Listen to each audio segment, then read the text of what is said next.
Tonight on the triumphant return of Garbage Time Fantasy Football, we're bringing you our little bit too early Superflex Rookie Mock Draft for Dynasty. It's time for Garbage Time.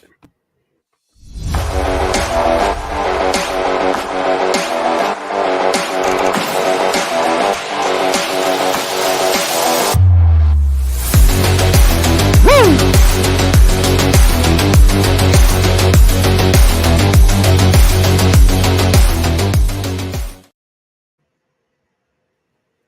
Welcome into Garbage Time Fantasy Football. I am your host, Ron the Fantasy Spectre Seymour, joined today by Joseph, the one fake honey badger. Is that who I am? I guess. I don't know. Well, a little bit of a hiatus. It's good to be back. It seems like we have a lot going on. Good to be back. It is very good to be back. I mean, we got the NFL Combine going on this week. We have a bunch of drama going around with quarterbacks everywhere. Obviously, we got to talk about some Dynasty Rookie prospects going in tonight, too. There's a lot going on. You know, Chiefs hosted another Lombardi, unfortunately. So that's something that's very unfortunate for everyone that isn't a Chiefs fan, I guess. Yeah, I mean, if you're not a fan of the Chiefs, you're only happy if you're a fan of the Chiefs or really dislike the Eagles. So yeah, it's pretty shitty. So, Ron, if you like this podcast, where can you find us? Oh, you're throwing me under the bus real early, aren't you? We are on YouTube. We are on Twitch. We are on Spotify, Apple Podcasts, Google Podcasts, the other ones. Amazon, Iheartradio, too. Yeah. Anywhere podcasts are found, we are there. And guys, if you want to reach us too and leave us voicemails, you can do that at www.garbagetimeff.com. And as we said, you can reach us live on Twitter, and you can also do that on Instagram at Garbage Time Fantasy Football. Ron, is there anything else you want to say to the heckling fandom which people should join before we get into the news on this triumphant return? Welcome back.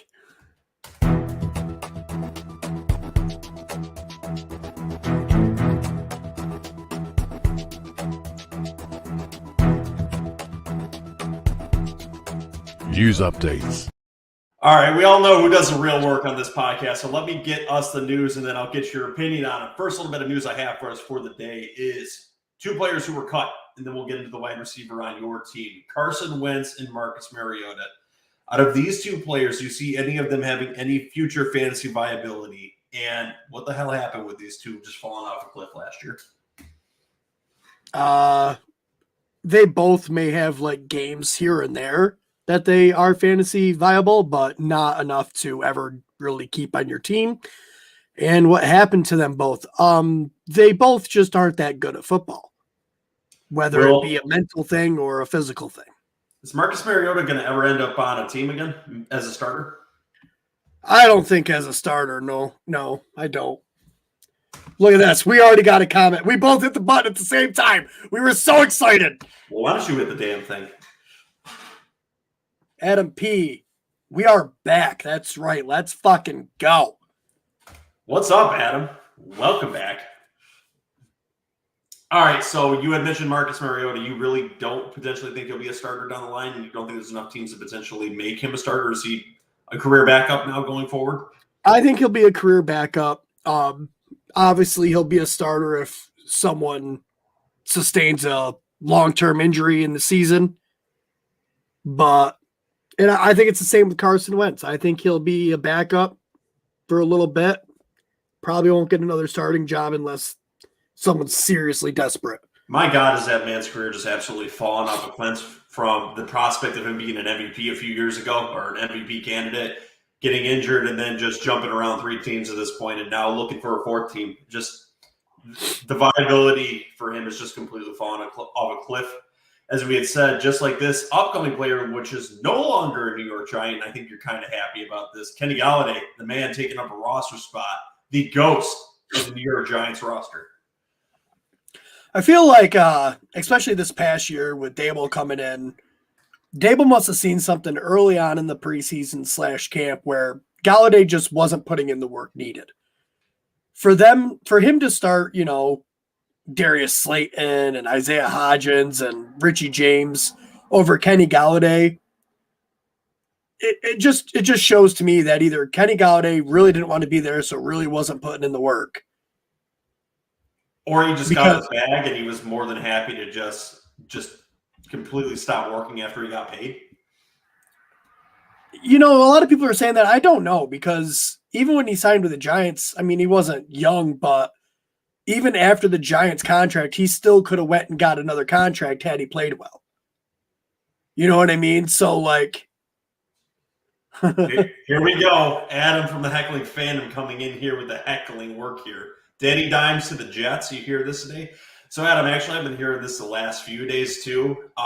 First off, Danny Dimes is in imagination land over there. I don't know what him and his new agent are smoking over there, him thinking he's a $45 million quarterback. Even Derek Carr isn't even declaring himself a $35 million a year quarterback at this point. So, no, he's not going to end up playing for the Jets. Geno Smith is not going to end up playing for the Jets. He's going to end up going back to Seattle. And there's no way in hell he's going to get $45 million a year. He's going to end up having to crawl back to the Giants on a much lesser contract. We're going to also try to bring back Saquon Barkley. But thank you for starting to pout, and welcome back. I have things that I want to happen that I know are just not going to happen, and it makes me sad as a Giants fan. What are these scenarios you're talking about? So my optimal scenario is we bring back Saquon, let's say $13 million a year for like 3 years. It's reasonable. It's reasonable. We franchise tag Daniel Jones. I know it's $32 million or something along those lines for the franchise, which is fine for a 1-year deal. I'm fine with that. And then we draft Anthony Richardson. Honestly, we draft any one of these young QBs because every single one of them, people have been saying it'll be best if they could sit a year and groom up, or even most of a year. You know what I mean? But the way things are going with all 4 of these higher quarterbacks, unless we trade up crazy, we ain't getting one. Well, with how much Kenny Golladay is still going to count against your cap space, the reasonable expectation is that the Giants are going to end up drafting a quarterback early, whether that be first or second round. You really need one. You're going to need one when Danny Dimes crawls back to you guys, not getting $45 million a year. Nobody paying him that kind of money. That's the thing. Do you really think that no team out there that's quarterback desperate would not pay him? I think there is teams out there that would do it. No, they won't pay $45 million a year. Will not happen. Listen, a lot of teams have paid a lot more for a lot less. You know what I mean? Yeah, well, there's a long list of quarterbacks that are going to be taken before Danny Dimes. And there's a lot of other options out there. We're about to have a podcast guest. Oh, hey, we do have a podcast guest, I see. There you go. What do you want to say? Funky. Exactly. Don't touch the mic. Come on now. Very nice. What are you doing there? Yeah, she loves pretending. Okay. All right. Let's go see if we can find you a different spot to be. How about that? How'd you get up here with fruit snacks even? At least she actually makes sense when she's coming across the mic there, Ron. Right, I know. I'm sorry. She's way more eloquent than I am. She is. But yeah, no. There's absolutely just no way that Danny Dimes is going to end up making $45 million a year when your top options out there are Aaron Rodgers, who's going to be trading from his team out there. You have Derek Carr, Jimmy Garoppolo as a top option. People are going to be looking at Lamar Jackson. There's 4 rookies you can draft. No one's going to pay him $45 million a year. It's just not going to happen. Well, he's going to end up coming back to the Giants because he worked good in Dable's system. There's just, I think there's too many teams that could use a QB that don't have a QB. And I know there's a lot of options out there, but I don't think Rodgers is going anywhere. I think he stays in Green Bay. But even if he does go somewhere, Green Bay still needs a QB. They're still going to bring someone in. They may like Jordan Love, but they will bring someone in because they don't know. So you're of the opinion that Aaron Rodgers is going somewhere else, but you don't necessarily think they have a real confidence in Jordan Love? I think they have confidence that he could be something, but they're going to want more than they're going to want someone. Like, I don't think he goes to – I wouldn't say Daniel Jones goes to Green Bay because they're not going to give him the money because they have some in – but that would be asinine. You say there's 4 rookies, and then you got Jimmy G, Derek Carr, and that's Jimmy really Garoppolo, Geno Smith. Geno Smith is going back to the Seahawks. But even if he doesn't, that's another team that needs a quarterback. But they're not going to pay him $45 million a year. These are not $45 million a year quarterbacks. Geno wasn't asking for 45. Geno Jones is, though. My point is his aspirations are pie in the sky. He's not going to see that kind of money. But my thing is, so say the Giants are offering him, like, let's say $33 million. Right? A little more reasonable. Right. But someone else is going to offer him $38 million. It may not be the 40. Exactly my point. It may not be the 45, but it may still be more than what the Giants are offering. Ultimately, does he end up making his way back to the Giants? I think he gets tagged. If they don't come up with a thing, I think he gets tagged. Okay. Then which could ultimately hurt the Giants. Well, which could ultimately hurt the Giants because if he gets tagged, and because Dable's a good coach, and we're going to we have to bring in at least one wide receiving weapon this year. Right. Whether it be through the draft or through free agency or trade.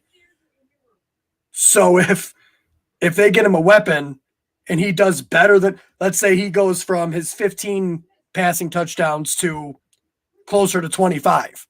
Mm-hmm. Next year, when we have to re-sign him again, it's just going to be more money than it would have been this year. So it's hard. I don't know what they should do. But I don't think he's a top-end QB. You know what I mean? All right. So we'll circle this back to Kenny Golladay then. Is there any fantasy value in Kenny Galladay's future, or is he just washed at this point? I think if he goes somewhere that has a great QB that has a chance of winning a Super Bowl, then, yeah, I think he'll be reinvigorated to play football. But I don't know, after not showing anything for 2 years, if any of those championship caliber teams are going to want to take a shot on him. Hard to say. I think he's looking at a 4th or 5th wide receiver spot on most rosters. Listen, he got paid. He's going to be paid minimally after the performance he put on with that giant contract. His future outlooks, I don't think, are very good. He really just didn't show out well. We'll move on to the next story here, which is Derek Carr. He's been a central story to the NFL the last few weeks between the Combine and the Super Bowl, as really the only free agent able to sign right now. He has gone to 2 visits so far, one with the Saints, one with the Jets, and today he is visiting with the Jets, Saints, and Panthers. So 2 visits again with the same 2 teams he already visited with, and now the Panthers added to this. What context do you take out of his future prospects for fantasy football? What's his best fit, and where do you think he ultimately goes? His best fits would either be the Jets or the Saints. Personally, either one of those would work for me because in 2 of my dynasty leagues, I either have Chris Olave or Garrett Wilson. And I think someone like Derek Carr would just elevate those 2 players like crazy. I don't think he goes to the Panthers. The only reason he might is because that division is so – it's the same one as the Saints, though. The shitty NFC South. Yeah, I don't know. I think the Panthers are more in line to draft a rookie, and that might be where they want to go. I think it's going to be the Saints or Jets. I lean towards the Saints since that is the only place he went to before he was cut to actually talk to. Mm-hmm. So I lean that he's going to the Saints. Yeah, this one's kind of a tough one. I really don't know where I want to go with this. I honestly do believe that he will go to the Jets.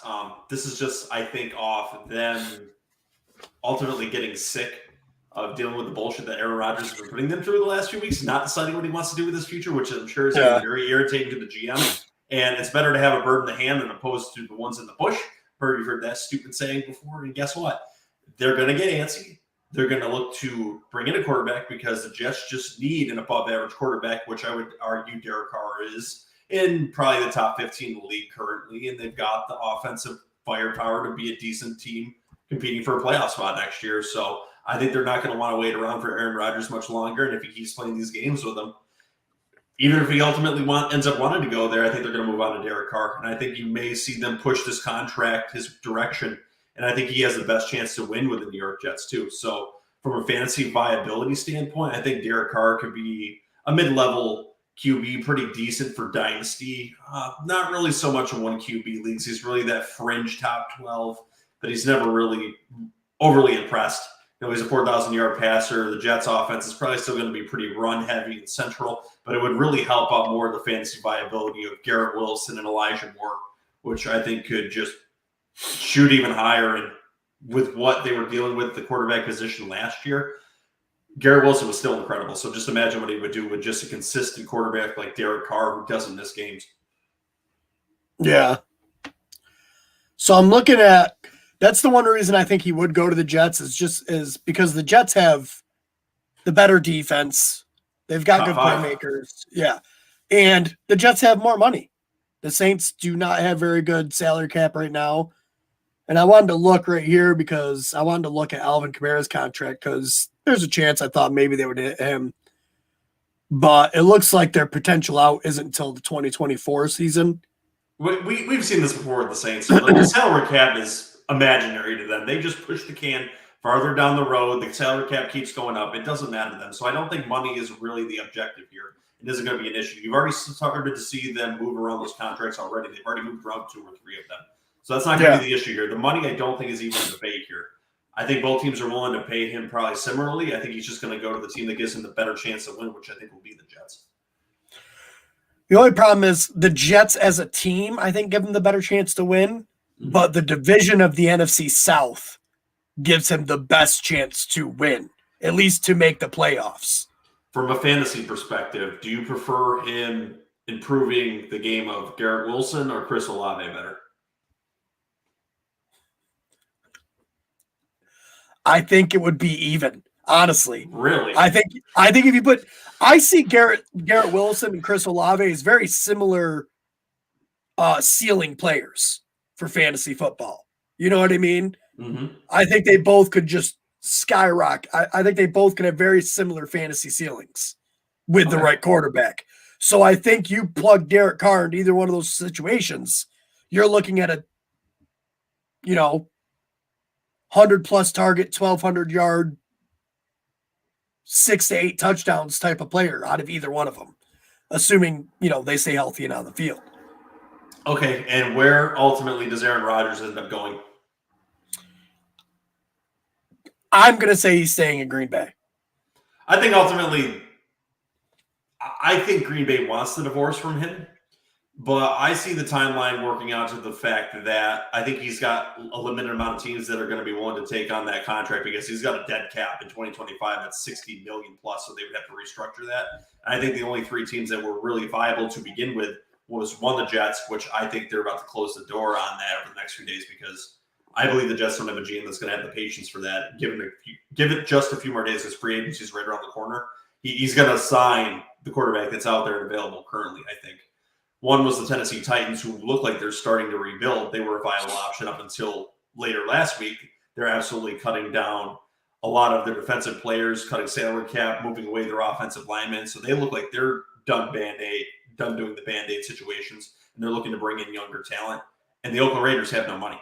And I've already said that they're not really interested in Aaron Rodgers. So what does that leave you? Staying at home with the Green Bay Packers or retiring. So ultimately, I kind of think that's what's going to end up happening with them too. Yeah, I don't think he goes anywhere. Especially if he doesn't make a decision soon. People are at the combine looking at the players they're going to want to draft. They're doing their homework. Mm-hmm. You know what I mean? So these teams that need a QB, they're doing their homework on QBs. And they're just going to be upset if they have to trade for Aaron Rodgers and they don't get the chance to look at these other players because they're waiting on him. Any chance like a team like the Buccaneers jump into his market later? They could. I don't know if they will. They have the team that they want to win now. Mm-hmm. but I don't think they're going to bring him in. If anything, they'll do a lower end like Jimmy G or something like that. Yeah. I think ultimately, though, I would say 70-80% of chance stays with the Packers. I think the other 20% is the New York Jets if the timeline actually matches up perfectly. I just don't know if I can stand him going up to the podium every single week and being the smug guy that he is, though. It's just very frustrating to listen to him on the Pat McAfee show when I've been having the images of that future Hall of Famer in a green and white jersey, and it just doesn't feel like it's going to happen because it feels like he's teasing us every week. So also, we'll see where I it goes. I don't think he'll want to go to the Buccaneers after Brady retired and, do that whole, oh, is he better than Brady? Is Brady better than him? Song and dance. I don't.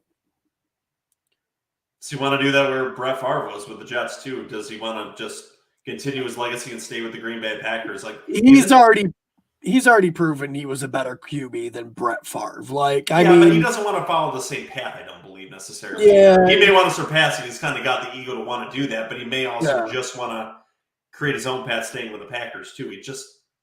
He's so hard to read. It's hard to tell if the Packers want to divorce him in this situation, like just say, pick a team, we're going to send you there, because they may be sick of him too. It's a really irritating situation to really follow, and from a fantasy football perspective, which the show focuses on anyway. I mean, yes, it'd be great for players like Garrett Wilson. It'd be great to see him back with the Raiders with his former star there, Devontae Adams. It'd be great to get, Treylon Burks, a quarterback like that, but it just doesn't feel like situations that are going to pan out right now. And it would just be nice if the fucker would make a decision. Man, Simple as Titans that. would be interesting. Yeah, if they weren't rebuilding currently. Yeah. All right, and last little bit of news that we had for tonight before we get into this rookie Dynasty Mock Draft. The Bears are rumored to potentially move that first-round pick, and it feels, for now, like Justin Fields is the declared starter for this team. Do you think that's going to continue going forward to them, or do you think they're going to fall in love potentially with one of these quarterbacks looking through this process and at the combine? None of these quarterbacks are as electric as Justin Fields. And they've already seen Justin Fields can do it. You know what I mean? Like, yeah, there's a lot of potential upside to all four of these quarterbacks, but they already know who Justin Fields is. Specifically two of them. And what he did with limited offensive line, with limited weapons, you know what I mean? Like, they're going to stick with Justin Fields. The best thing for the Bears to do now is to get the Texans to trade up with them from 2 to 1 and then do it again with someone else. I don't see them dropping below 4 because there's two really key mark defensive players that they're going to probably want to take, both defensive tackles. You can argue defensive and defensive tackle, but I think the farthest they end up dropping is 4 because you'll see two of those teams taking quarterbacks anyway, and that leaves them with one of the blue chip players. So I really see only two of the teams, the Texans and the Colts, really being trade targets for them. I think they would have to be completely blown away by a team outside of the top 4 to be willing to trade farther down than that. Here's the way I look at it is if they trade from 1 to 2, right? So the Texans go up to 1 and they go down to 2. And then they trade with the Colts, who are 4. They can get their guy there. But potentially. Then they could also trade back to 6 I don't see with them the doing Panthers, but they could still get a top defensive player because I still think the Cardinals at 3. I think they trade back. I'm beginning to think more and more that all 4 of those quarterbacks are going 1 through 4. I think you'll see them taken in the top 10. I don't know if they go all top 4, but they'll be high. I'm telling you right now, if every single one of those guys has even a somewhat good plus pro or combine and pro days, I don't see how they all don't go top 5 at least. Well, I'm sure we'll get into that during the rookie mock draft. All right, and the last thing I had for us before we got into that was Leonard Fournette was cut So I'm going to ask you what's his future fantasy value and what does this do? Does this skyrocket Rachaad White's fantasy value, or do we not really know that until we see free agency and what the Bucs do? As of right now, obviously, this just skyrockets Rachaad White. Do you capitalize on that trying to trade him away or no? He's a hold. Okay. Because even if they bring someone in, that's not guaranteeing that he's not going to be the guy. Plus, we don't know who the QB is going to be. This could be a very run-heavy offense that has a good defense. So they can be a run-heavy offense because they have the defense to support it. So do they bring in anyone to supplant him? I don't think so. I think Rachaad White showed enough last year to where he's going to be the main guy. They may bring in a backup, and it may be like a 60-40, 55-45 type of split. Mm-hmm. But I think he's the guy. As far as Leonard Fournette goes, that's 1,000% landing spot. Because if he goes anywhere where he's going to be the B, he's not going to really have fantasy value. Sounds like a future Philadelphia Eagle, doesn't he? He really, yeah. Of course he would be. I can see that. All right, Ron, you ready to get into this Dynasty Rookie Mock Draft and see what we can come out of this with? Yeah, we don't have a drop for this, do we? Cannot play with him. Cannot win with him. Cannot coach with him. Can't do it. I want winners. It says mock drafts, so that'll work. That'll work. Close enough. All right, let's pull this up on the screen. Hold on, I'm pushing the wrong buttons again. I'm sure you are. I'm not sure. Look, we're in off-season mode. Just got back from hiatus. We're doing good. Okay, so doing all right. Yeah, no. This is just a little bit of rust, guys. Just a little fandom. We'll Get back to us. off, Yeah, just yell at us at www.garbagesightff.com, where you can leave us voicemails and just scream at us, and we'll play them live on the show anyway.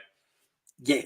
All right, so before we get into this mock draft, Ron, where are you basing the draft off of that we are doing this mock draft for? Because obviously these players haven't been drafted yet, so we're just starting to explore these players. Okay, so yeah, since we're doing this, I wanted to have like landing spots in mind. So obviously, since the draft doesn't happen, none of these are real. But we're going to go by CBS's Josh Edwards mock draft that he just put out yesterday. So we're going to go by that one. It's a 2-round mock draft. So obviously we're not going to have everybody. We're at least going to do 2 rounds. We'll see where we are after that. And then maybe we'll go a third. Mind you, some of the players that are going to be taken here may not be in the first 2 rounds. So maybe we'll have to surmise where some of these players are taken if we look through this draft and can't figure out where they were taken anyway. Like I said, this is an early mock draft. So this is for fun. This is to get your feet wet into the Dynasty offseason. A lot of people are absolutely nuts and already know all these players. We're just trying to get to learn them with you guys. So we have to actually have real jobs too, so we can't do as much work as those other guys. Yeah, no, but it's still fun to listen to. So at least you'll get a little bit more entertainment out of it as we learn these players too. It's better because we're more like you. Yeah, exactly. And on top of that, I've done a little bit of dabbling, so I know some of these players, and I've got some favorites. I'm not saying I don't know anybody. Okay, so are you ready to do this draft, Ron? I am. Let's roll. Okay, we already know the first pick in this draft. There's absolutely no doubt that it's going to be Bijan Robinson. So in our Dynasty League, I own the first and the second pick. So obviously, I'm going to take Bijan Robinson in the spot, and he's projected to be in this mock draft to go to the Baltimore Ravens in the first round with the 18th pick. I honestly absolutely hate this landing spot for him. One, I think more than likely Lamar Jackson, 60%. I'm going to say 60% chance that he stays with the Baltimore Ravens. I've talked about some scenarios where he may not end up with that. The only other team I think he could potentially end up with is the Atlanta Falcons, because I think they're willing to grossly overpay for him with draft picks and give him that guaranteed contract he probably wants. But listen, Bijan Robinson being in the Baltimore Ravens offense where there's already some running backs, even though he's profusely more talented than those running backs, kind of sucks for him because Lamar Jackson takes away those red zone touchdowns for him potentially. He's going to be working released early out of a committee. I think he would very easily overtake that committee, even with the backs that are back there. It just kind of feels like there's much better places that he could land in. And if I'm taking him in Dynasty this year, which no matter what happens and no matter what the landing spot is based on his talent, I'm taking him at 1. This is probably one of the least likely spots that I would like for him. What's your thoughts about him landing in Baltimore? I said the same thing when I saw that. I'm like, I really don't like this landing spot, and I don't think that's where they'll go with it either.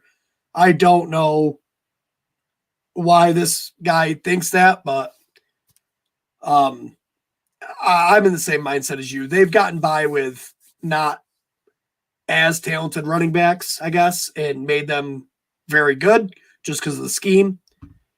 I do agree. I think Lamar Jackson stays. I think they draft a wide receiver to get him because they desperately need one of those.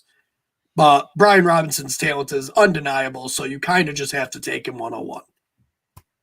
All right, go ahead. 102 is yours. All right, so I've got to try to do 2 things here. One, I got to take myself out of the mindset of my own dynasty team needs. Because I can't draft. Like, I got to do it for everybody, not just for me. And mind you, we're doing this from the perspective of a Superflex league, and Bijan would still go number 1 in a Superflex league. I agree. And here's where things might be crazy for me. I think if I was at 102 and this was just, I'm even at everything, I'm going to want a QB, and I want a mobile QB. This may not be If crazy. If I was 102, I'm taking Richardson. Dude Anthony Richardson QB. Dude can flat out run. I think he does. I think that he is not the 4th quarterback drafted in the NFL draft. I think he's probably 2. I've seen mock drafts where he's 1. I've seen mock drafts where he was 101. He's definitely picking up steam early in this process. If he runs like a 4.5, 4.6, 4.5, in that area, like super fast for a QB, he's not going to last very long on a draft board. He's an interesting prospect for this reason, too. He's got a talented arm. He's a great runner, but he's super raw from what we saw in college. And that's an easy talking point that a lot of the analysts are talking about here, too. But a lot of the comparisons that we're hearing for, too, is he's kind of comparable to someone like a Josh Allen. I'm not saying he's Josh Allen, but when you're talking about a fantasy QB, especially in a dynasty format where it's almost like having a cheat code when your quarterback has decent running ability, even if he got 30 to 40 yards a week, that's a nice floor that you would get from this rookie quarterback, which if he went to the Carolina Panthers, I think he would potentially start 3 or 4 weeks in. I think they would bring back Sam Darnold, but I think they would like what they see out of Anthony Richardson would move down to get him on the field. I think he'll start instantly if he goes to the Panthers, which where this place has him.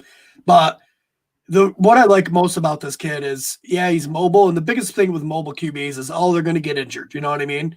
Yeah. This guy is 6'4", 232 pounds.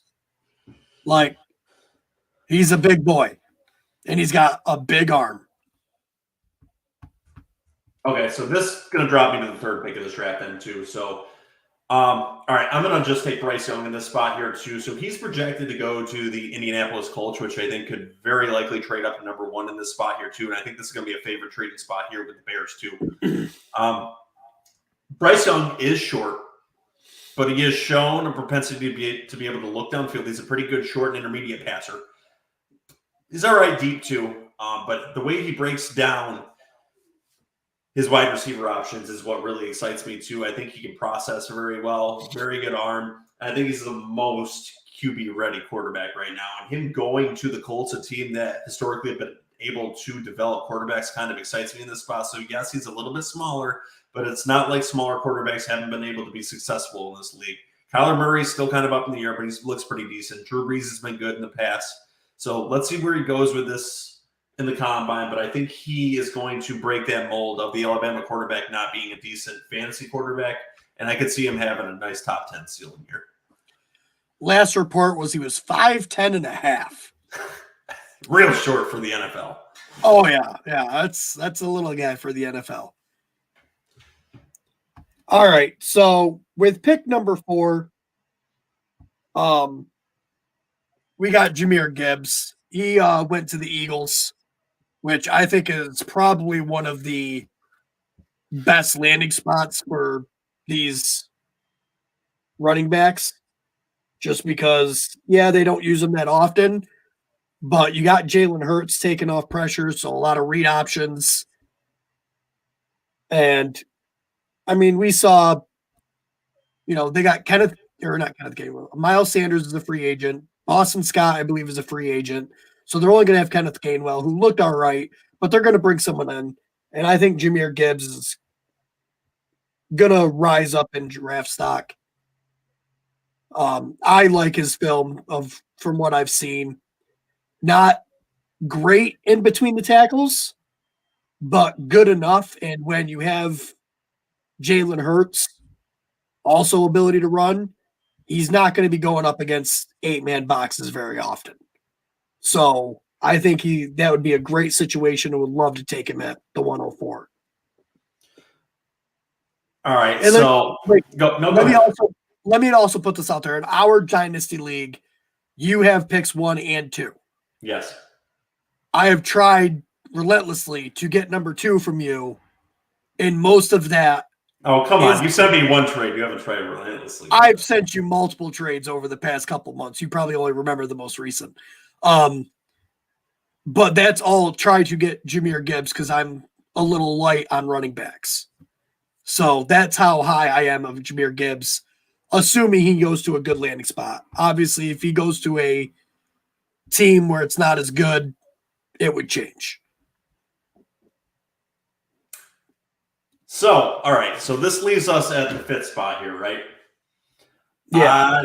This is super flex league, so it's going to be a little bit vanilla here, but I would have gone with the quarterback here in the spot just based on the rankings here and the necessity for him. Gibbs worries me a little bit. Watching some tape on him, he's all right. I could see where you would want to take him, especially if you're running back needy. But CJ Stroud going to Houston in this CBS mock draft, I think is still a really nice potential spot here too. The Houston Texans have the draft capital to rebuild this offense, and CJ Stroud is the kind of quarterback that I think could grow with his young wide receivers there too. They have a nice wide receiver there from Alabama who's missed his first year, basically. So he could grow with him on the outside too. So I'll take my chance here with the draft capital of CJ Stroud going in the top 5 of this draft. And, the Dynasty community really kind of sucks at evaluating quarterbacks. So sometimes you just have to go with the draft stock here. So CJ Stroud, I think, would be a pretty decent pick here at the 5th spot. Yeah, I like Stroud. I think he'll be good. And like you said, super flex. Also, super flex, I'm going to right now I'm going to take the 4th QB that's projected to go in the top 10.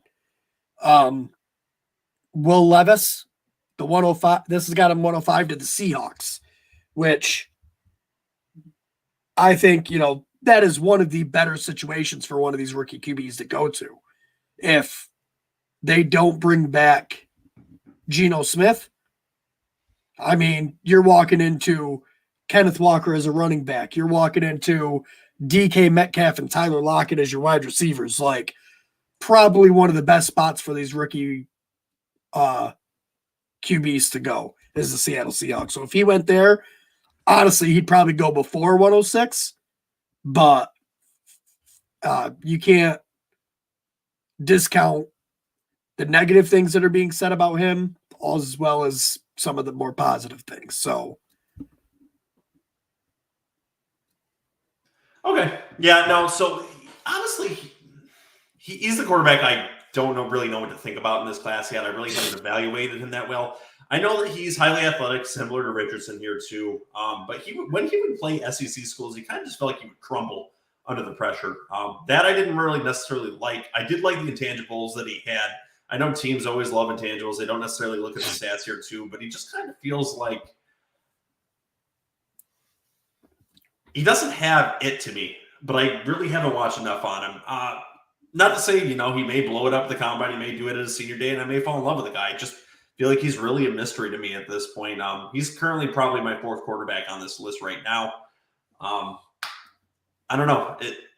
With that first round capital in a Superflex league, I think you would probably need to take him in this spot if you trade it back.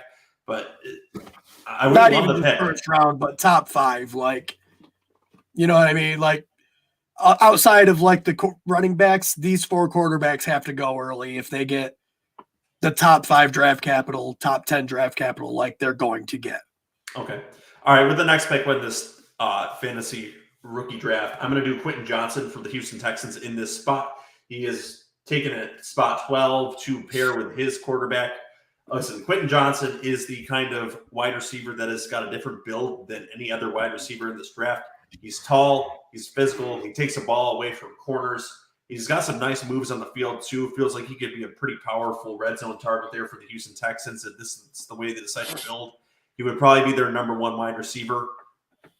Probably take a little bit of adjustment for a big wide receiver on the field. I don't think you would see him adjusting the way that the rookies had the last few years, but he's probably the most unique, talented player coming onto this draft at the wide receiver position. Not necessarily the best. I think there's some players that are in front of him, but with this draft capital and in this spot, I think he's the one I would take at number 7 right here.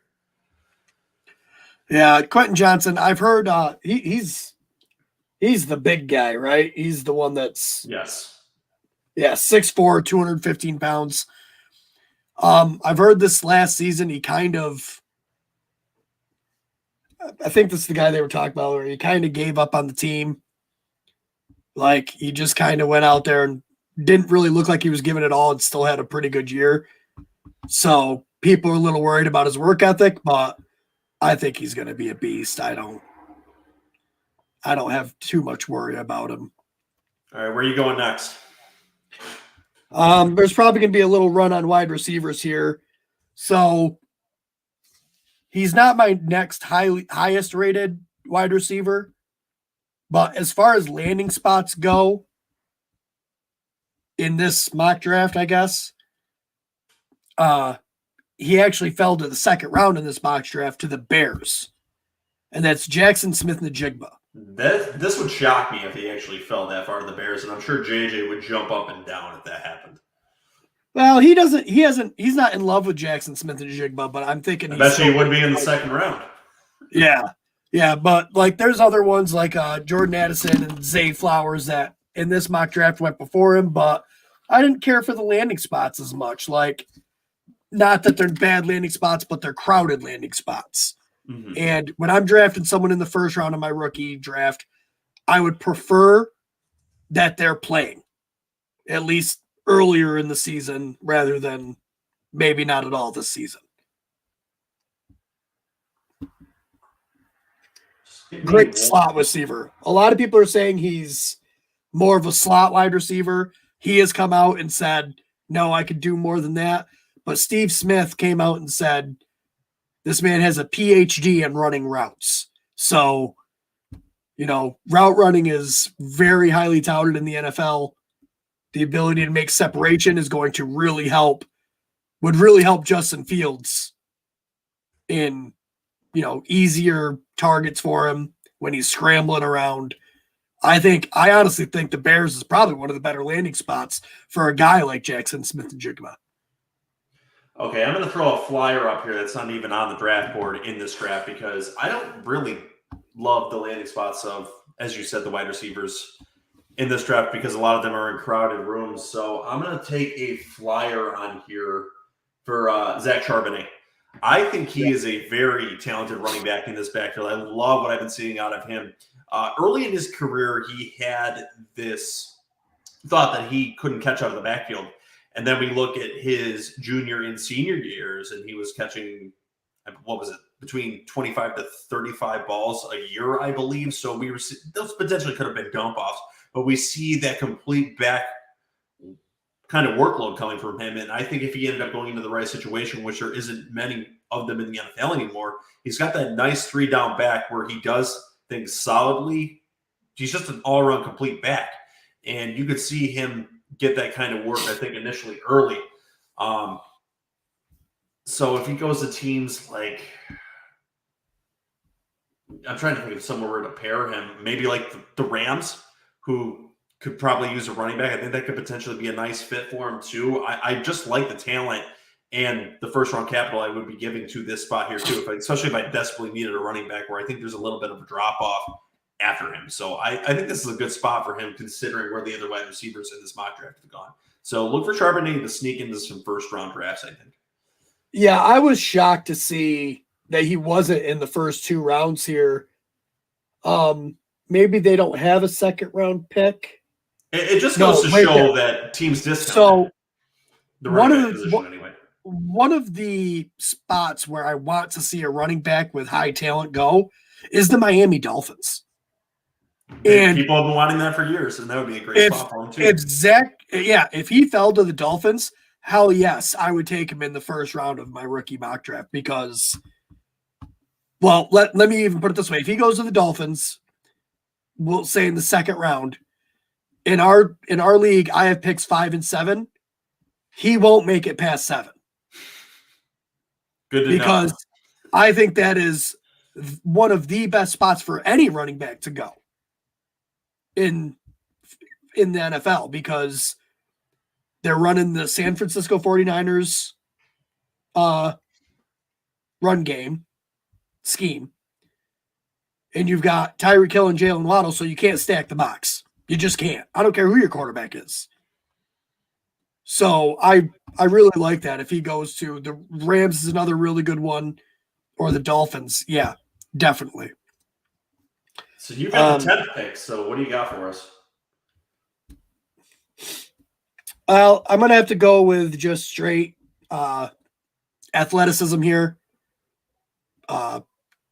Jordan Addison, just a really good athlete.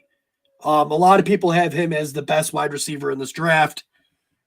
This has him going to the Seahawks, which I don't love the landing spot, but we have seen that Tyler Lockett can't stay healthy. That's true.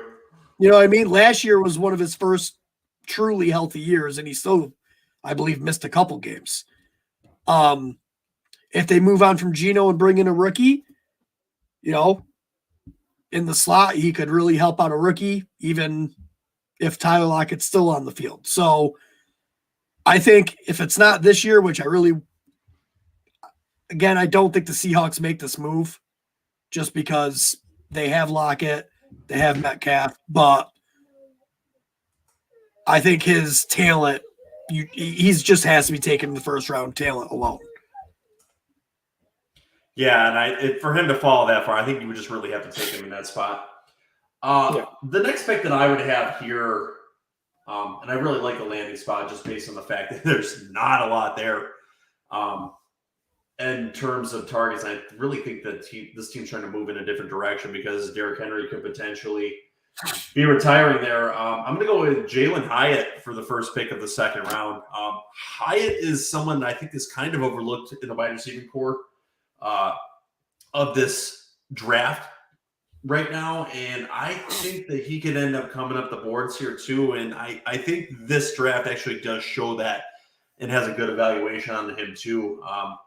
Very talented wide receiver, like the way he plays, and I think that he could step right into that wide receiver 2 role, and getting a second round pick that jumps in that you can play in one of your flex spots in a deep dynasty league is all you can really ask for going into the second round here. So take the shot on a very talented wide receiver in Jalen Hyatt.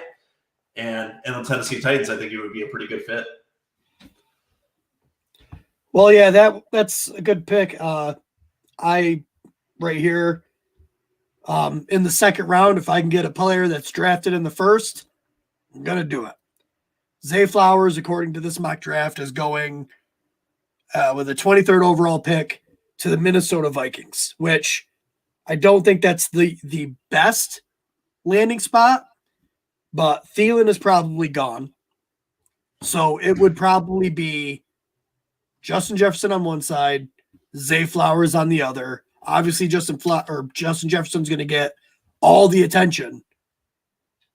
So Zay Flowers could have plenty of really good games.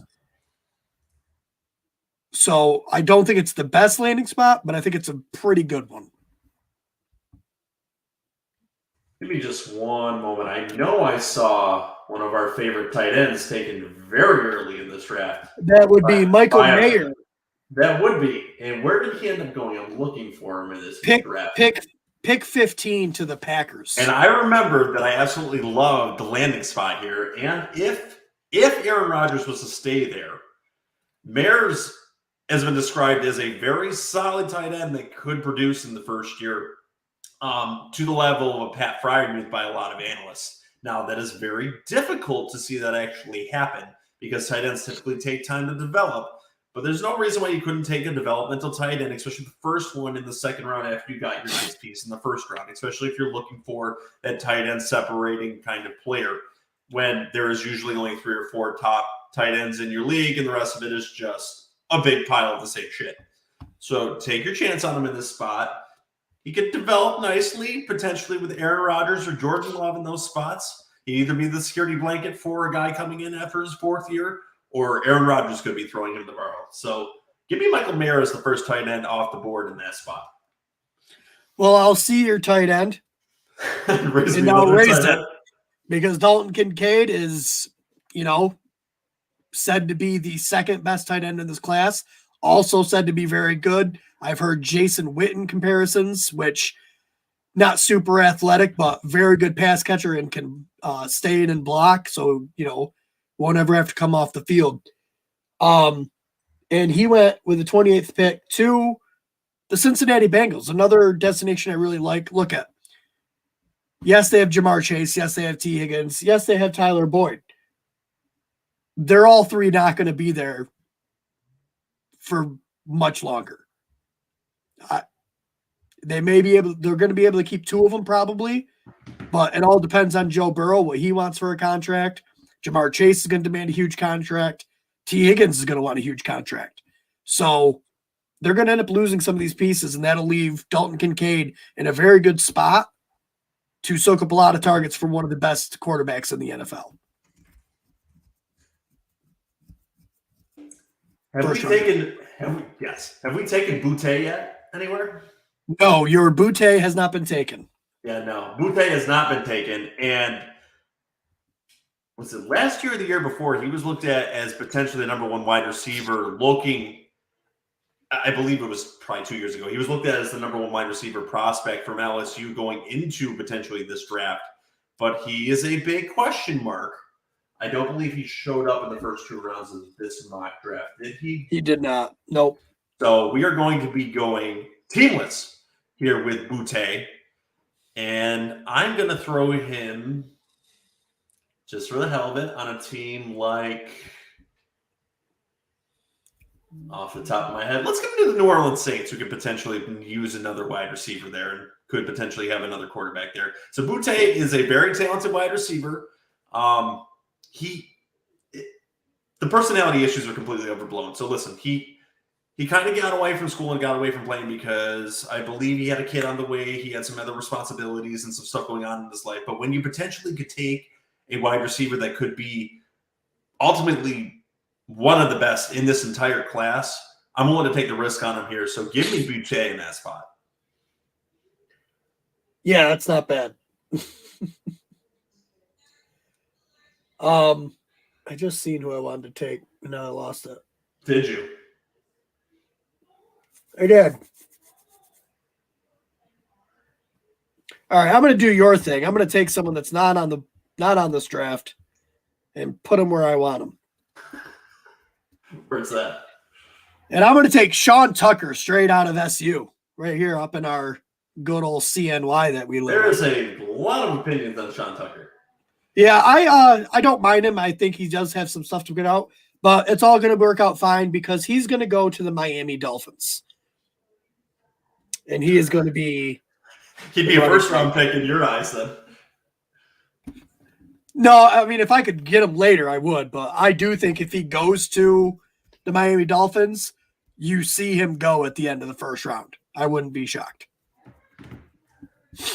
Definitely got some question marks, but he's got some talent to him. And like I said, with the Dolphins scheme, you don't need like a superstar running back. You just need a very talented running back. And I think Sean Tucker is that. And I think he's definitely going to be better than the options they already have there, which is like none. Okay. We're starting to get to that point unfortunately, with the running back position where you're really starting to reach for them. So I really think this is where you could start a large run on the wide receivers that you had already said here. And there's a very talented one out of North Carolina still on the board, and that's Josh Downs. I mean, he had 22 career touchdowns while playing for that team too. 2,400 yards, I believe, too. So very consistent. Has wide receiver 2 upside, I think, and I like Josh Downs in this spot too. Don't believe he ended up in this mock draft as well. So we seem to be liking. Yeah, he did.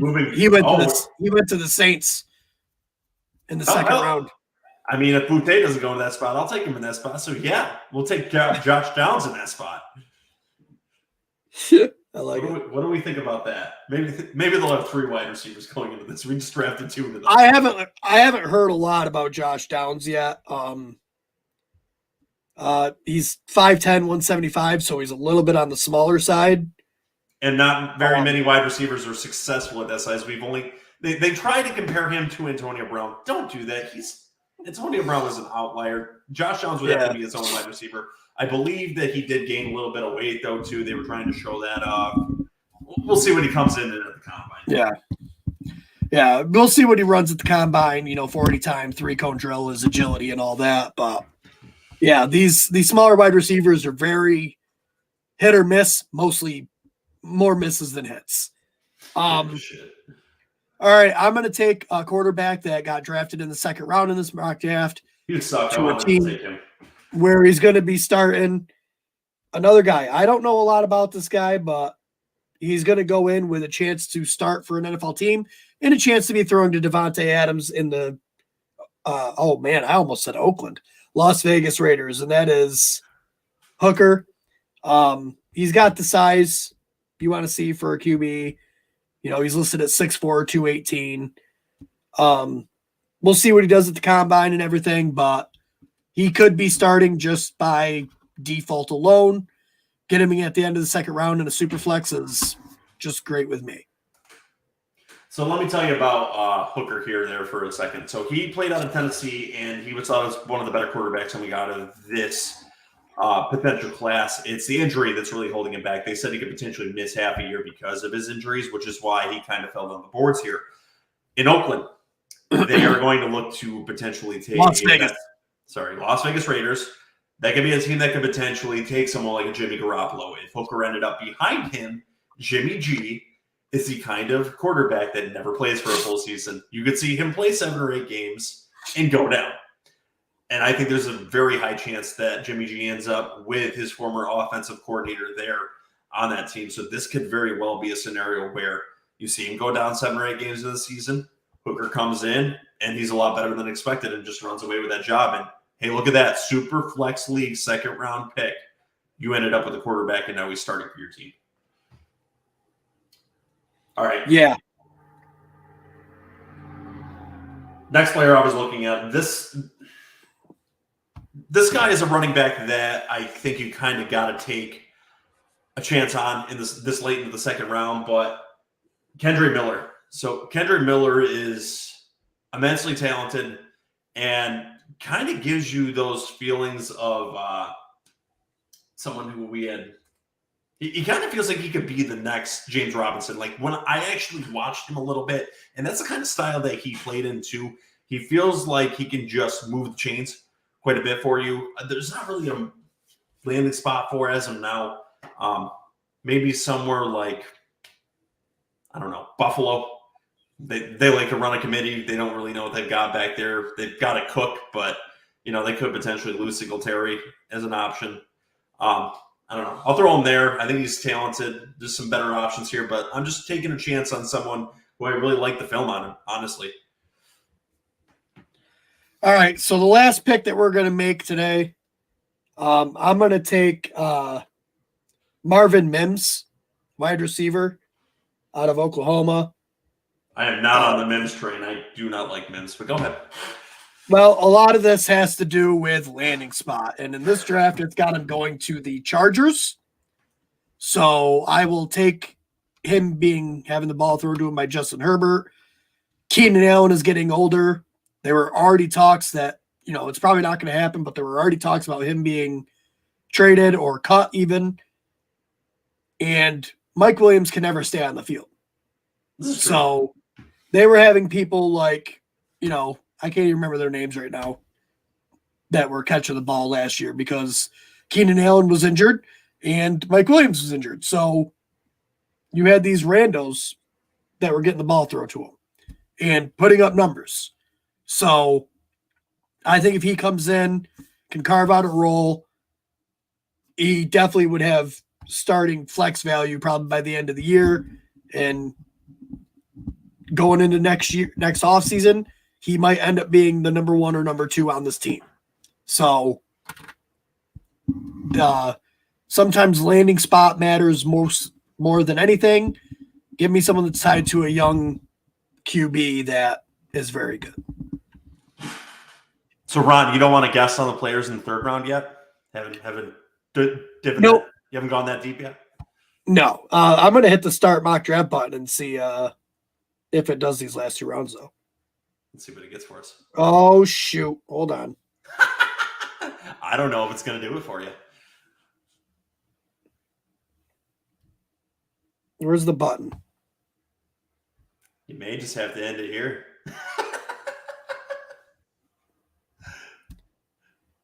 We'll give him a minute, heckling fandom. We will. I'm letting the computer auto pick right now. What did it give to us? It's on there. Darnell Washington. Yeah, that's his name. Darnell Washington.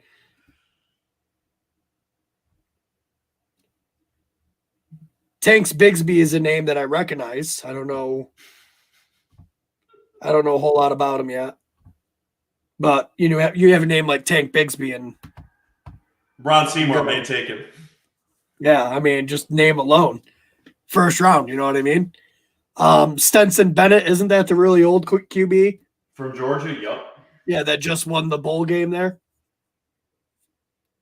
Yeah, he's only 26 years old. Sounds like a great age to take someone for Dynasty. That's probably who the Giants will take, honestly. Second round, they'll take Stenson Bennett. Yeah. And give us a quick run off of the rest of them in that third round.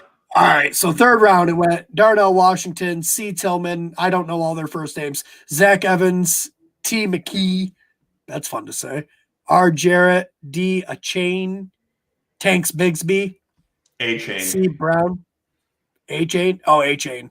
Watch some clips on him. You might like what you see. Yeah, I haven't done running backs yet. Stenson Bennett. Oh, to fuck if I'm trying to pronounce that name. That's not even all there. Abakanika. Okay. L. Musgrave. T. Kraft. It's very small. M. Duggan. J. Hall. W. Mallory. B. Willis. Is that really? Is his name Bruce? It's Braden. Even though he doesn't know these players, folks, this is good just for the reading entertainment. Just B. Willis. Brandon, he's never not going to be Bruce Willis. I hope he comes to something. S. Laporta. Apparently Ray Rice is a wide receiver now. Oh, it's Rashi. Okay. I ain't even really. This name is just in there to try to make me say something bad. Jay Kuntz. I'm not saying it the other way. He's actually got some pretty nice film. That's another player you may want to evaluate. I'm familiar with Kuntz. I cannot evaluate that man's name because that is not how I'm going to pronounce it ever. Malik Cunningham is the Mr. Irrelevant of this rookie draft. Okay. All right, have you had enough of this first rookie draft there, Rod? Oh yeah. It's been a lot of fun. Oh my God, guys. If you like what you hear from Garbage Time Fantasy Football, make sure to like and subscribe to the show here on YouTube. We are also live on Twitch and Twitter. You can find us in audio form on Apple, Spotify, Google, Pandora, Amazon, Iheartradio, Tunein. Leave us voice and hate mails at www.garbagetimeff.com. I'm sure Ron will have a lot of hate mail coming towards him with the pronunciation of those names tonight. You uneducated swine. Anyway, guys. We hope you enjoyed us returning to Garbage Time Fantasy Football. Make sure to pay attention to these players in your upcoming Dynasty drafts.